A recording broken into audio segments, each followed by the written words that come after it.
Hello everybody and welcome back to my channel. My name is Shaki and today we're going to be doing a very late August wrap up. So I think it's very clear to all of you, and I think a lot of you already know, that wrap ups are like my least favourite videos to film because I just think they're so long and I read on average about 4 to 8 fucking 10 books a month, and I find it really difficult to go through all of them and how I'm feeling. But August wasn't too bad because I only read 5 books, which is still good, but it's not exactly really long, and I've got some really concise notes to share with you. And I had like a really average reading month, but I'm feeling good about some of the books that I did read. The first book that I managed to get to in the month of August was Georgia Peaches and Other Forbidden Fruit by J. Robin Brown. This one was a little bit of a disappointment for me personally. I've heard a lot of hype about it on BookTube and people saying that it's a really good female queer story about a forbidden romance, but it just didn't hit the mark for me, unfortunately. I did give it a 2 stars just because it was really easy to read, and I really did like the character development in this. It's basically about a girl called Georgia who has to pretend that she's straight despite being out for all of her life because her father is getting remarried, and his new wife's family, his in-laws, don't like the fact that Georgia is so open with her sexuality. They come from a really small town and they don't like how open she is with her sexuality and being queer, so he asks her if she will move to this new town and be straight, and he kind of gaslights her a lot, which is another thing I didn't like about this. He tells her that what he's doing is out of love when actually he's just closeting her, and it just is really shitty. So because she is in the closet, she meets a girl called Marie who is very religious, and they start to have this forbidden love story, this forbidden love that you're supposed to be so unraveled in. I was really invested to start off with when they started to have feelings for each other, and it was very strictly forbidden. But to be honest, it really disappointed me in the fact that the romance didn't really take off at all, and by the time that I was invested in rooting for them as a couple, they were actually not together for most of the book and being angry at each other because none of them communicated and Georgia was lying about her sexuality. It really just frustrated me and I really didn't like that. Because of this, I'm not really sure how much the characters could have got invested in one another. Mary was the girl she meets. Did I say that? Mary. She was really upset that Georgia had hid her sexuality from her when they were only together for maybe 100 pages max. So does that really affect the storyline? It just didn't really make sense in my opinion, and they weren't together for long enough for this to have this big of an impact. There is also some problematic rep with, I think, autism. I'm not entirely sure, but there's a character called BTB who has a learning disability or a disability of some kind of the mental of his brain. What am I saying? So he basically has a disability, a mental disability, learning disability, and the characters constantly talk to him like he's a child, and it really did rub me up the wrong way because I really didn't think it was a respectful representation of somebody like that and has these kinds of disabilities, because they are often very intelligent and don't deserve to be spoke to like a child. He often spoke about himself and engaged in conversations with people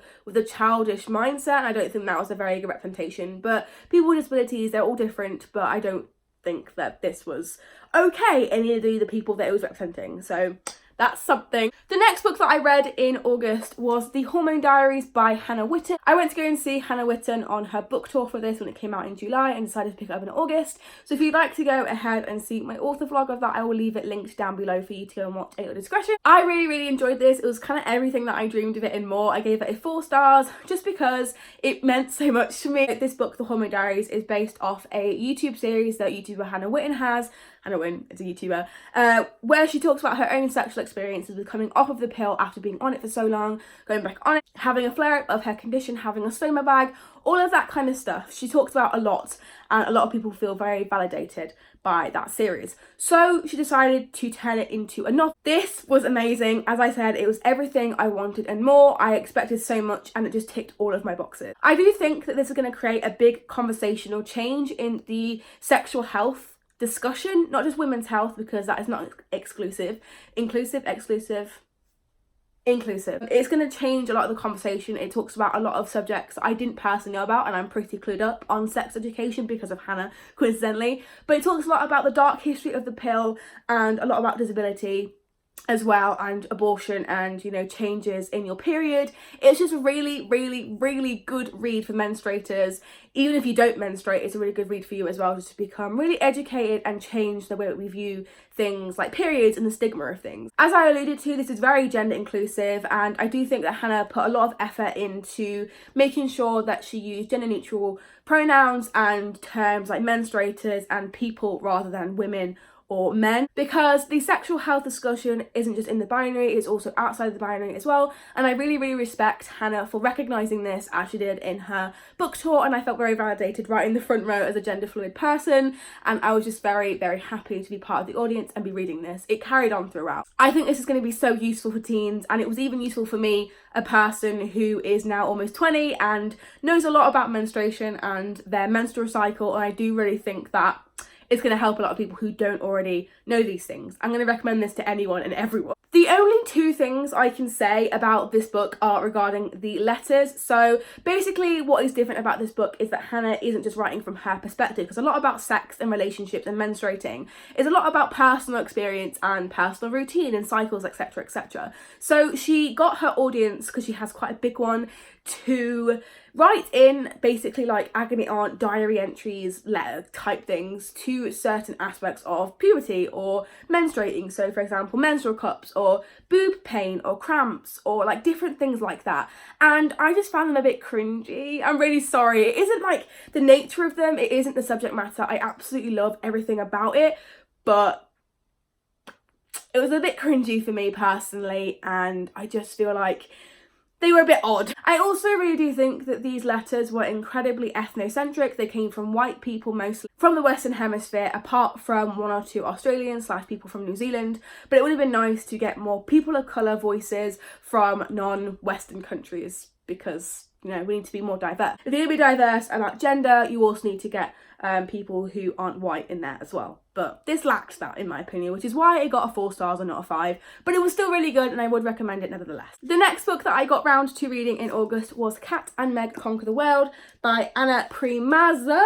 That's a hard name to say, but I'm hoping I did it right because I've watched a lot of videos on it. I gave this a 3.5 stars. It was a very, very solid read in my opinion, very average, although it is quite hyped here on BookTube. So this follows Cat and Meg, as the title alludes to. These are two teens, one has ADHD and one has anxiety, who become unlikely friends during a science project. They both bond over a video game streamer / YouTuber / game / something or other, and they find out that they're both like gamer nerds and really want to go to this convention. A lot of the time in their platonic friendship, which I'll get onto in a minute, Kat and Meg find a lot of trouble trying to connect with each other, understand each other within their mental illness. As I said, there's a lot of platonic love in this, a lot of friendship between them both, a lot of love in general, and I loved the way that it was done. I love the fact that Kat and Meg were this Aries, Virgo dynamic kind of thing. They were very chaotic, and although their friendship wasn't like plain sailing, and although they didn't agree on everything, it wasn't unhealthy at all. They disagreed, they argued, they got back together, they conquered the world, like it says on the title. But it was like every other friendship in real life, like it wasn't perfect, and